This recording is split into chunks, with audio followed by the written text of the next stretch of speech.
The sun bleeds crimson over Redemption Creek as another day dies in the dust. This is the story of a boy whose hand bore a mark that would shake the very foundations of the Old West, and the lonely cowman who dared to stand between him and certain death. The saloon doors of the Broken Wheel burst open with a crash that silences every conversation. Through the haze of tobacco smoke and whiskey fumes, a figure stumbles forward. A boy, no more than 12, his clothes torn and bloodied, his face gaunt with exhaustion. But it's his left hand that draws every eye in the room, wrapped hastily in a dirty bandana that can't quite hide the strange, dark marking beneath. "Please," the boy gasps, his voice barely a whisper. I need help." The bartender, Big Jim Morrison, drops his glass. It shatters on the floor like the silence in the room. "Sweet Mary and Joseph," he breathes. It's him. It's the marked boy.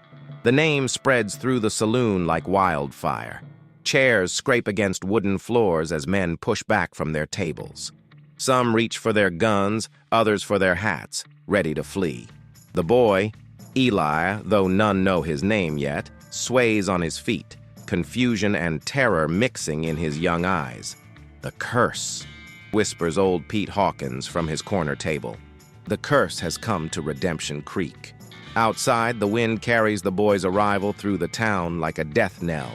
In the grand mansion on the hill, cattle baron Samuel Blackwood pauses in his evening brandy.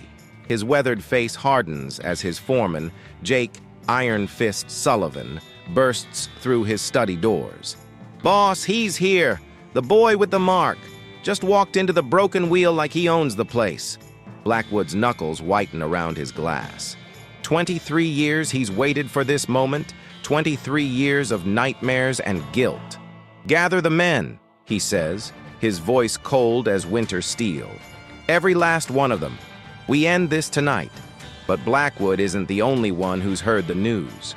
In a small cabin on the outskirts of town, a man sits alone by his fireplace, whittling a piece of wood with hands that have seen too much violence. The lonely Cowman, that's what they call him, though his real name is Thomas Garrett, hasn't spoken to another soul in 3 days. He prefers it that way. The knock on his door is urgent, desperate. He opens it to find Mary Catherine, the preacher's daughter, her face flushed from running. "Thomas," she pants, "there's a boy in town. They say he's got the mark. The ranchers are forming a hunting party. They mean to kill him."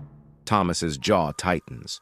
He's heard the stories, the whispered legends of the boy whose birthmark supposedly brings death and ruin to any rancher who crosses his path. Superstitious nonsense, he's always thought. But the fear in Mary Catherine's eyes tells him the town believes every word. "Where is he now?" Thomas asks, already reaching for his gun belt. "Still in the saloon, last I heard. But Thomas, you can't." "Can't what? Let them murder a child based on old wives' tales?" Mary Catherine grabs his arm. "You don't understand. My father showed me the old records, the church documents, the stories about the mark. They're not just legends. Something terrible happened here 23 years ago, something involving a boy with that same mark. People died, Thomas. Good people." Thomas pauses, studying her face. Mary Catherine isn't given to hysteria or superstition. If she's this frightened, there's more to this than simple fear of the unknown. "What kind of mark?" he asks quietly. "A birthmark, shaped like a raven in flight, dark as midnight, covering most of his left hand." The piece of wood falls from Thomas's fingers. A raven in flight. He knows that mark, has seen it in his nightmares for over 2 decades. His own left hand unconsciously moves to his chest, where beneath his shirt lies a scar in the exact same shape. Not a birthmark, but a brand, burned into his flesh by a dying man's final act of vengeance. Back in the saloon, young Eli has collapsed into a chair, his strength finally giving out. The crowd has thinned considerably, but those who remain watch him with a mixture of fear and fascination. Big Jim approaches cautiously, as if the boy might explode at any moment. "Son," he says carefully, "where did you come from? Who are your people?" Eli looks up with eyes far too old for his young face. "I don't know." he whispers. "I've been walking for days, maybe weeks. I can't remember much before that. Just running. Always running. The mark on your hand?" Big Jim presses. "How long have you had it?" "Since birth, I suppose. My guardian always kept it covered. Said it would bring trouble if people saw it. I didn't understand until..." Eli's voice breaks. "Until they came for us. The men with guns. They killed him. Killed my guardian. Said the debt had to be paid." The saloon doors swing open again, and this time it's Iron Fist Sullivan who enters, followed by 6 armed men. Their spurs jingle ominously as they approach Eli's table. "Well, well," Sullivan drawls, his hand resting on his gun butt. "If it isn't our little curse-bringer, you've led us quite a chase, boy." Eli shrinks back in his chair. "I don't know what you want from me. I haven't done anything wrong. Haven't done anything." Sullivan laughs, but there's no humor in it. "Boy, your very existence is a crime against nature. That mark on your hand has brought nothing but death and misery to honest folk. Time to pay the price." "Now hold on there, Jake," Big Jim interjects, though his voice shakes. "The boy's just a child. Whatever happened in the past has a way of catching up, Jim. Step aside." But before Sullivan can draw his weapon, the saloon doors burst open one final time. Thomas Garrett stands silhouetted against the dying light, his long coat billowing in the wind. Every man in the room knows his reputation, a gunfighter turned hermit, deadly as a rattlesnake and twice as unpredictable. "That's far enough, Sullivan," Thomas says, his voice cutting through the tension like a blade. Sullivan's eyes narrow. "This ain't your fight, Garrett. Walk away. I'm making it my fight." Thomas steps into the saloon, his hand hovering near his Colt. "The boy's under my protection now." "Your protection?" Sullivan spits. "You don't even know what he is, what he represents. That mark is just a birthmark on a scared child's hand. Nothing more, nothing less." But even as Thomas says the words, he knows they're not entirely true. The mark means something connected to his own dark past. And if Samuel Blackwood is involved, then the danger to this boy, and to Thomas himself, is far greater than anyone in this room realizes. The standoff stretches taut as a bowstring. Outside, more men are gathering, their torches flickering like angry stars in the growing darkness. The hunt for the boy with the marked hand has begun, and only the lonely Cowman stands between him and a fate that was sealed before either of them was born. The tension in the Broken Wheel Saloon could be cut with a knife as Thomas Garrett faces down Iron Fist Sullivan and his men. Young Eli huddles behind Thomas, his marked hand pressed against his chest as if trying to hide the very thing that's brought death to his door. "You're making a mistake, Garrett," Sullivan growls, his fingers twitching near his gun. "That boy is a walking curse. Every rancher in 3 counties has lost cattle, land, or kin because of that mark." "Superstitious nonsense," Thomas replies, though his own heart pounds with the knowledge that it's not entirely true. "I've seen enough innocent blood spilled over fear and ignorance."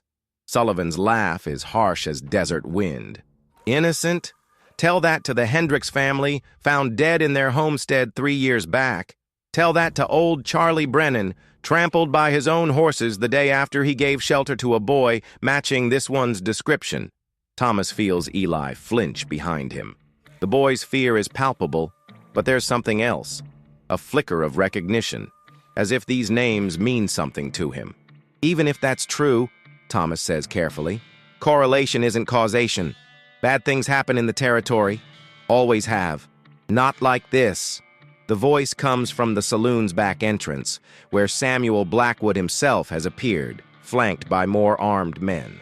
The cattle baron's presence fills the room like a storm cloud, his cold eyes fixed on the boy behind Thomas. Not with such precision. Blackwood steps forward, his expensive boots clicking on the wooden floor.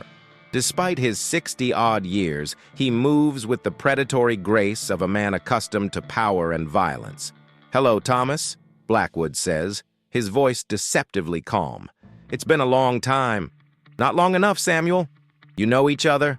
Big Jim asks, his voice barely a whisper. "Oh, we go way back," Blackwood replies, never taking his eyes off Thomas. Don't we, old friend? Back to when Thomas here rode with my brother's gang. Back to the Raven Creek Massacre. The name hits the saloon like a physical blow. Even in this lawless corner of the territory, the Raven Creek Massacre is legend. A night of violence and betrayal that left an entire settlement dead and a fortune in gold missing. Thomas's jaw tightens. That was a lifetime ago. For some of us, Blackwood agrees, but not for all. You see, gentlemen, our young friend here isn't just any boy with a mark. He's the son of Elena Vasquez, the woman who brought down my brother's gang, who turned them against each other with promises of love and redemption. Behind Thomas, Eli gasps. My mother's name was Elena, but she died when I was born. My guardian never told me her last name. Your guardian, Blackwood continues, his voice dripping with venom, was Miguel Santos, the last surviving member of my brother's gang. The man who helped your mother steal our gold and destroy everything we'd built. The pieces of the puzzle begin falling into place with sickening clarity. Thomas remembers Elena Vasquez, beautiful, mysterious, appearing in their camp like an angel of mercy. She'd tended their wounds, cooked their meals, and slowly, methodically, turned them against each other. But Thomas had been young then, barely 20, and he'd fallen for her just like the rest. The mark, Thomas says slowly, understanding dawning. It's not a birthmark, Blackwood nods grimly. My brother Marcus branded her before she escaped with the gold, marked her as a thief and a traitor. But the brand was unusual, cursed, some said. And when she bore a child, that curse passed to him. Curses aren't real, Thomas insists, but his conviction wavers. Aren't they? Blackwood gestures to his men. Show him the records, Jake. Sullivan produces a leather journal, its pages yellowed with age. Every death, every disaster that's followed this boy across 3 territories. Documented, dated, verified. The mark doesn't just identify him, it draws death like a magnet draws iron. Thomas takes the journal with reluctant hands. The entries are meticulous, terrifying in their detail. Families found dead after giving the boy shelter. Cattle dying of mysterious diseases. Wells running dry, crops failing, and always, always, a boy with a raven-shaped mark on his left hand at the center of it all. This could all be coincidence, Thomas says, but his voice lacks conviction. Could be, Blackwood agrees. But are you willing to bet this town's life on it? Are you willing to risk every man, woman, and child in Redemption Creek for the sake of one cursed boy? The saloon has grown deathly quiet. Even the wind outside seems to have stilled, as if the very earth is holding its breath. Thomas feels the weight of every eye in the room, the fear and desperation of people who've heard too many stories, seen too much tragedy. There's something else, Blackwood continues, his voice dropping to barely above a whisper. Something you need to know about that night at Raven Creek, about why you bear that scar on your chest. Thomas's hand instinctively moves to his shirt, where beneath the fabric lies the brand that matches the boy's birthmark. He'd told himself for 23 years that it was just a coincidence, that the dying man who'd pressed the hot iron to his chest had been delirious with pain and blood loss. Marcus didn't brand you by accident, Blackwood says. He knew. Somehow he knew that you were the one who'd helped Elena escape. You were the inside man, Thomas. You betrayed your own gang for a woman who was using you all along. The accusation hangs in the air like smoke. Thomas feels the world tilting beneath his feet as memories he's suppressed for decades come flooding back. Elena's whispered promises in the dark. The way she'd asked seemingly innocent questions about guard rotations and escape routes. The look in her eyes the last time he'd seen her. Not love, but pity. That's not true, Thomas says, but even he can hear the doubt in his voice. Isn't it? Then why did you leave the gang that very night? Why did you disappear into the wilderness for 5 years? Why have you spent the last 2 decades living like a hermit, punishing yourself for sins you claim you didn't commit? Behind Thomas, Eli speaks up, his young voice cutting through the tension. My guardian, Miguel, he used to have nightmares. He'd call out names in his sleep. Marcus, Samuel, and Thomas. The final piece of the puzzle clicks into place. Miguel Santos had been there that night, had seen Thomas help Elena escape, had known the truth all along. "So you see," Blackwood says, his voice almost gentle now, "this isn't just about the boy. It's about justice. It's about paying for the sins of the past. My brother died because of what happened at Raven Creek. Good men died. And now the son of the woman who caused it all has come to finish what his mother started." Thomas looks down at Eli, seeing not just a frightened child, but the living embodiment of his own guilt and shame. The boy's eyes are wide with confusion and terror, but there's something else there. A strength that reminds Thomas painfully of Elena. "What do you want, Samuel?" Thomas asks quietly. "Justice. The boy pays for his mother's crimes. You pay for your betrayal. And maybe, just maybe, the curse dies with both of you." The men in the saloon shift restlessly, hands moving to weapons. Outside, Thomas can hear more riders arriving, more torches being lit. The entire town is mobilizing for what they see as a final reckoning with the supernatural forces that have plagued them for so long. But Thomas isn't ready to surrender. Not yet. There are still too many questions, too many pieces that don't fit. If Elena had stolen the gold, where was it? If the boy truly was cursed, why had he survived this long? And most importantly, why did Thomas feel such a strong compulsion to protect him? "I need time to think," Thomas says finally. Blackwood shakes his head. "Time is a luxury we don't have. Every moment that boy remains alive, the curse grows stronger. Already I can feel it working. The very air in this room feels poisoned. As if summoned by his words, a commotion erupts outside.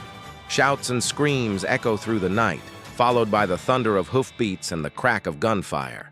Big Jim rushes to the window, his face pale in the lamplight. "Sweet Jesus," he breathes. "The Hendricks place is on fire. The whole ranch is going up in flames." Blackwood's smile is cold and triumphant. "It's starting again. The curse is awakening. How many more will die before you accept the truth, Thomas?" But Thomas isn't listening. He's watching Eli, seeing the boy's reaction to the news of the fire. There's no surprise in those young eyes, no shock or confusion. Instead, there's a terrible, weary acceptance, as if this is exactly what he expected to happen. "You knew," Thomas says quietly. "You knew this would happen." Eli nods slowly, tears streaming down his face. "It always happens. Wherever I go, people die. I try to stay away from towns, from people, but sometimes I get so hungry, so tired." His voice breaks. "I never wanted to hurt anyone. I just wanted to find somewhere safe." The admission hangs in the air like a death sentence. Even Thomas feels his resolve wavering in the face of such stark honesty. How do you protect someone who might truly be a walking curse? How do you stand between a child and justice when that child's very existence brings death and suffering? The flames from the Hendricks Ranch paint the night sky in shades of damnation as Thomas Garrett stands at the crossroads of his conscience. The Broken Wheel Saloon has become a powder keg, with every man's hand hovering near his weapon and young Eli trembling behind the only protection he has left in this world. "You see?"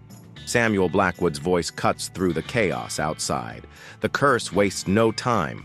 How many more ranches will burn before you accept the inevitable, Thomas?" But Thomas isn't looking at Blackwood.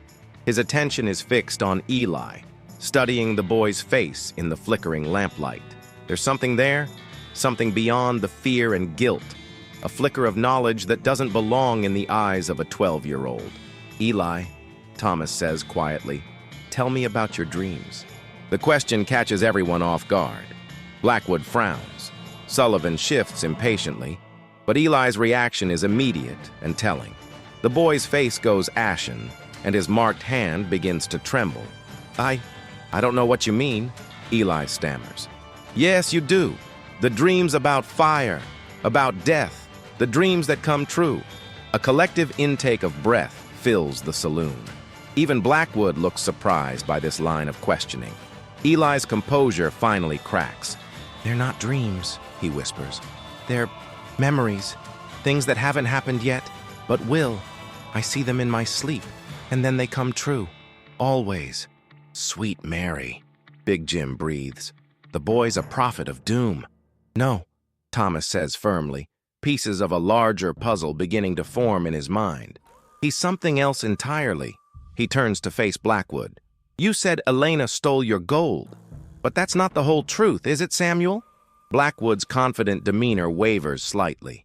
I don't know what you're implying. I'm implying that you're a liar. Elena didn't steal anything. She was trying to return something that was stolen in the first place. The accusation hangs in the air like gun smoke. Thomas can see the truth in Blackwood's eyes, the flicker of panic that confirms his suspicions.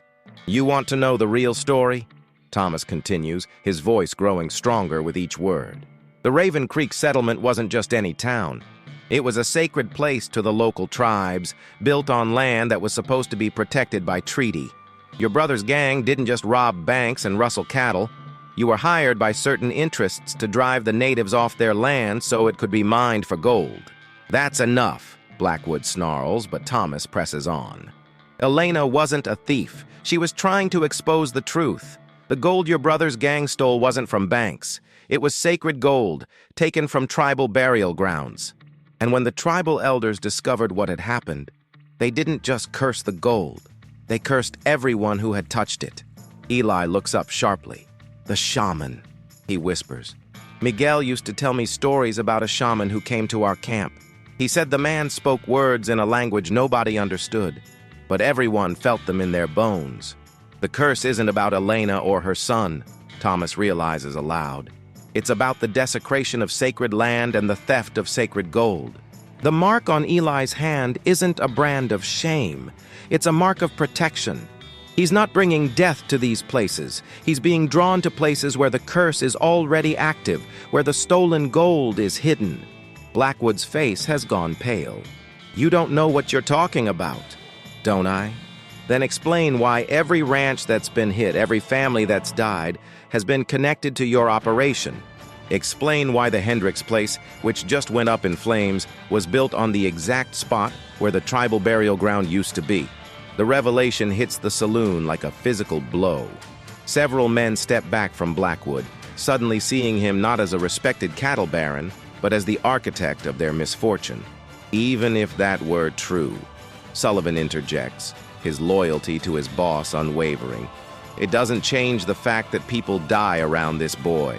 Curse or no curse, he's dangerous. You're right, Thomas admits. He is dangerous, but not in the way you think. Thomas kneels down in front of Eli, looking the boy directly in the eyes. The visions you have, the things you see before they happen, they're not random, are they? They're connected to the gold, to the places where it's hidden. Eli nods slowly. I can feel it sometimes like a weight in my chest. It pulls me toward certain places, certain people. And when I get close, he shudders. That's when the bad things happen. Because the curse is trying to complete itself, Thomas understands. It's trying to reclaim what was stolen and return it to where it belongs. But as long as the gold remains hidden, as long as the truth stays buried, the curse will keep killing innocent people. Blackwood finally speaks, his voice barely above a whisper. You think you understand, but you don't. That gold, it's not just cursed. It's alive somehow, aware. I've seen what it does to people who get too close. It drives them mad, fills their dreams with visions of death and destruction. My brother Marcus wasn't the same after we found it. None of us were. Then why didn't you return it? Thomas demands. Because we couldn't, Blackwood explodes. Don't you think we tried? Every time we got close to the burial ground, men would die. Horrible deaths, unnatural deaths. The gold wouldn't let us return it. It wanted something else, some kind of payment. What kind of payment? Blackwood's eyes drift to Eli. Blood, the blood of those who took it. But not just any blood. It had to be willing, given freely in acknowledgement of the crime. The pieces of the puzzle finally click into place for Thomas. That's why Elena came to your camp. She wasn't there to steal the gold or seduce your men. She was there to offer herself as payment for the curse. But she escaped before the ritual could be completed, Blackwood continues. And when she bore a child, the curse passed to him. The mark on his hand isn't just a symbol. It's a connection to the gold, to the spirits that guard it. As long as he lives, the curse will continue to seek its payment. So you want to kill him to end the curse, Thomas says. It's the only way. His death will satisfy the spirits, and the gold can finally be returned to where it belongs. Thomas stands slowly, his hand moving to his gun. There's just one problem with your plan, Samuel. You're still lying. What? If the curse could be satisfied by Eli's death, it would have killed him years ago. The fact that he's still alive, that he's been drawn here to Redemption Creek, means the spirits want something else. Something you're not telling us. Blackwood's composure finally cracks completely. You don't understand the forces we're dealing with. That boy is an abomination, a walking violation of the natural order. Every day he lives, the curse grows stronger. Or maybe, Thomas says quietly, every day he lives, he gets closer to fulfilling his real purpose. Maybe he's not here to die, Samuel. Maybe he's here to expose the truth about what really happened 23 years ago. Outside, the sound of approaching riders grows louder. The entire town seems to be converging on the saloon, drawn by the fire and the promise of ending their long nightmare. But inside the broken wheel, a different kind of reckoning is taking place. Thomas can see the fear in Blackwood's eyes, the terror of a man whose carefully constructed lies are finally crumbling. Tell them the truth, Samuel, Thomas says. Tell them about the mass grave behind your ranch house. Tell them about the tribal families you slaughtered to keep them quiet about the gold. Tell them why the curse really started. Blackwood's hand moves to his gun, but Thomas is faster. The Colt appears in his hand like magic, its barrel pointed directly at the cattle baron's heart. The boy's not your enemy, Thomas says. He never was. He's your conscience, Samuel. The living reminder of every innocent life you've taken in service of your greed. The truth hangs in the air of the Broken Wheel Saloon like smoke from a funeral pyre. Thomas Garrett keeps his gun trained on Samuel Blackwood, while young Eli stands behind him, the boy's marked hand no longer hidden, but held high like a banner of defiance against 23 years of lies. Outside, the mob has grown to nearly 50 men, their torches turning the night into a hellish tableau. But inside, a different kind of fire burns. The fire of revelation, of secrets finally dragged into the light. You want the whole truth? Blackwood snarls, his mask of respectability finally stripped away. Fine. Yes, we killed them, the tribal families who discovered what we'd done. But they weren't innocent, Thomas. They were going to expose everything, destroy the entire operation. We had no choice. There's always a choice, Thomas replies, his voice steady despite the chaos erupting outside. You chose greed over honor. You chose murder over justice. And what choice are you making now? Sullivan interjects, his own gun half drawn. You're protecting a boy who brings death wherever he goes. How is that justice? Before Thomas can answer, the saloon doors burst open. But instead of the expected mob, a single figure enters. An elderly Native American man, his weathered face marked with traditional tattoos and his eyes holding the weight of ancient wisdom. Joseph Crow Feather. Blackwood breathes, his face going white as bone. The old shaman's gaze sweeps the room before settling on Eli. When he speaks, his voice carries the authority of the earth itself. The boy has come home, he says simply, as was foretold. You're supposed to be dead, Blackwood stammers. We saw your body, saw the grave. You saw what you needed to see, Crow Feather replies. But the spirits do not release their servants so easily.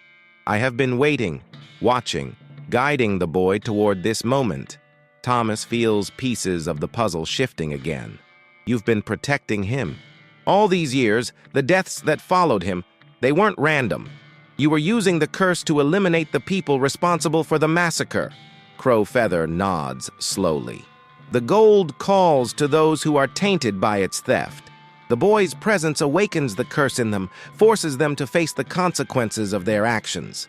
But the curse is not satisfied with mere death. It demands acknowledgement, confession, justice.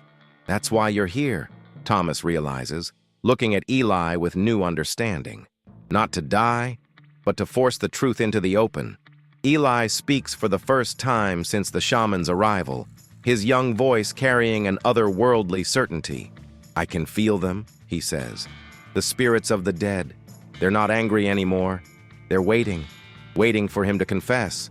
All eyes turn to Blackwood, who seems to shrink under their collective gaze. The cattle baron's empire, built on blood and lies, is crumbling before their eyes. "Confess to what?" Blackwood demands, but his voice lacks conviction. "To protecting my interests?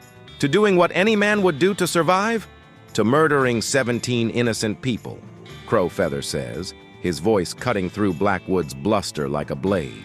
"Men, women, children, slaughtered not for threatening your operation, but for refusing to sell their souls as you had sold yours."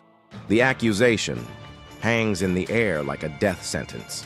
Around the saloon, men who had once respected Blackwood now look at him with horror and disgust. "The gold you stole was not just sacred," Crowfeather continues. "It was a test, placed there by the spirits to see who among the white men could be trusted with the land's secrets. You failed that test in the most spectacular way possible." "And Elena?" Thomas asks. "What was her role in all this?" "Elena Vasquez was my daughter," Crowfeather reveals, his voice heavy with old grief. "Adopted into the tribe as a child, raised in our ways. When the gold was stolen, she volunteered to infiltrate your gang and learn the truth. But she fell in love, not with any of you, but with the idea that she could save you all from the curse." Thomas feels the world shift beneath his feet. Elena hadn't been using them. She'd been trying to save them. "She tried to convince you to return the gold," Crowfeather continues. "When that failed, she tried to steal it back, but the curse had already taken hold. It wouldn't let the gold be moved until justice was served. So she ran," Thomas says, understanding flooding through him. "She ran to protect her unborn child, and to ensure that one day he would return to finish what she started." Eli steps forward, his marked hand glowing strangely in the lamplight. "The gold is still here, isn't it? Hidden somewhere in town?" Blackwood's silence is answer enough. "Where?" Thomas demands, pressing his gun barrel against the cattle baron's temple. "The church," Blackwood whispers. "Buried beneath the altar. We thought holy ground would contain the curse." A bitter laugh escapes Crowfeather's lips. "Holy ground, as if the spirits care about your Christian symbols. You only made the curse stronger by trying to hide it behind false sanctity." Outside, the mob has grown restless. Shouts and angry voices drift through the saloon walls, demanding action, demanding blood. But inside, a different kind of justice is taking shape. "What happens now?" Big Jim asks, his voice barely a whisper. Crowfeather looks at Eli, and for a moment, the old shaman's stern expression softens. Now the boy chooses. He can complete the curse, use his connection to the gold to destroy everyone who profited from its theft. Or, Thomas prompts, or he can break the cycle, return the gold to its resting place, forgive the sins of the past, and free both the living and the dead from the burden of vengeance.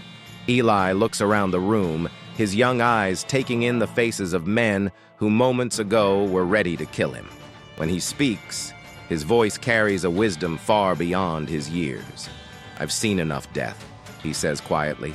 "I've felt the weight of all those spirits, all that anger and pain. I don't want to carry it anymore." "You understand what that means?" Crowfeather asks gently. "Forgiveness doesn't erase the crimes. Justice must still be served, but through the law of men, not the vengeance of spirits." Thomas nods, understanding his role in this final act.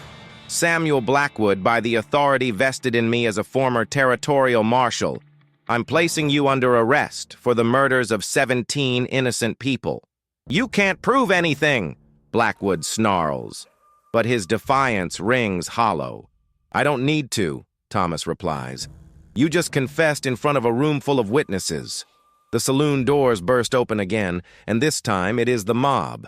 Angry, frightened men with torches and guns, ready to end the curse with violence. But they stop short when they see the tableau before them. The respected cattle baron held at gunpoint, the Native American shaman standing in quiet dignity, and the boy with the marked hand no longer cowering but standing tall. "It's over," Thomas announces to the crowd. "The curse is broken. The truth is revealed. Justice will be served through proper channels." "What about the boy?" someone shouts from the back. "What about the curse?" Eli steps forward, pulling the bandana from his left hand. The mark is clearly visible now. Not a brand of shame, but a symbol of connection to something greater than himself. "The curse was never about me," Eli says, his voice carrying clearly through the suddenly quiet saloon. "It was about the truth. And now that the truth is known, the spirits can rest." As if summoned by his words, a wind rises outside. Not the harsh, angry wind of the desert, but something gentler, more peaceful. The flames from the Hendricks Ranch begin to die down, and in the distance, storm clouds gather, promising the first rain Redemption Creek has seen in months. Crowfeather nods approvingly. The land accepts the offering of truth. The cycle is broken, but the night isn't over yet. As the crowd begins to disperse and arrangements are made to transfer Blackwood to the territorial authorities, Thomas finds himself alone with Eli and the old shaman. "What happens to the boy now?" Thomas asks. "That depends," Crowfeather replies, "on whether a certain lonely cowman is ready to stop being lonely." Thomas looks down at Eli, seeing not a cursed child, but a boy who's lost everything and found the strength to choose forgiveness over vengeance. In those young eyes, he sees a chance for redemption, not just for the boy, but for himself. "I've got a cabin outside town," Thomas says quietly. "It's not much, but it's peaceful. Good place for a boy to grow up, learn to be something other than a symbol of other people's guilt." Eli's face lights up with the first genuine smile Thomas has seen from him. "I'd like that. I'd like that very much." As the story draws to a close, the first drops of rain begin to fall on Redemption Creek. The curse is broken, the truth revealed, and justice set in motion. The lonely cowman is lonely no more, and the boy with the marked hand has found not just a home, but a father. In the distance, thunder rolls across the desert, washing away the sins of the past and promising a new beginning for all who have the courage to embrace it. The hunt is over, but the real story, the story of healing and redemption, is just beginning. And in the old church, beneath the altar where sacred gold has waited for 23 years to return home, the spirits of the dead finally find peace. Their long vigil ended at last. The mark on Eli's hand fades as the sun rises over Redemption Creek, leaving behind only a boy and the man who chose to stand between him and fate, and in doing so, found his own salvation in the dust and blood of the Old West. Hello, how are you? Did you enjoy the story? Like, share, comment on which city you're watching from, and subscribe to the channel to help us continue adding new amazing videos. Thank you very much and come back often.